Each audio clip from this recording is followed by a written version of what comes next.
Évacuer les gravats du chantier, non pas par la route ni en voiture, mais par voie d'eau. La méthode est de plus en plus fréquentée, mais elle est utilisée cette semaine pour la première fois sur l'île en plein centre de Strasbourg. Et visiblement, c'est une réussite. Olivier Stéphan et Annine Fontaine. L'héroïne du chantier, c'est elle. Celle qui évacue les gravats et tuiles qui, une fois concassés, serviront de remblai.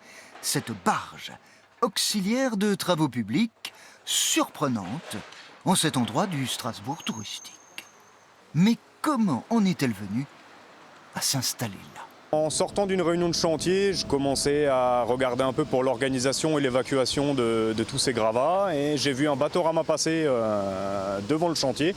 Et donc je me suis renseigné, j'ai trouvé un prestataire qui nous loue cette barge à la journée. S'il n'y avait pas eu la barge, il aurait de l'autre côté fallu utiliser dans une rue étroite de l'ellipse insulaire une noria d'une cinquantaine de camionnettes pour évacuer les tuiles d'une toiture qui va être refaite. Mais là... La barge nous permet en un seul trajet d'évacuer 55 tonnes de tuiles, ce qui correspond approximativement aux 600 mètres carrés et aux trentaines de lucarnes qu'on a à démolir et à refaire à l'identique par la suite. Bilan carbone exemplaire mis en avant pour cette opération.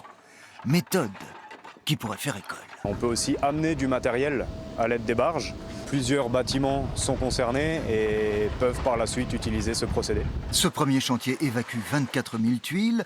D'autres utilisations de barges pourraient suivre, à condition d'obtenir les autorisations. En cet endroit, les places sont chères.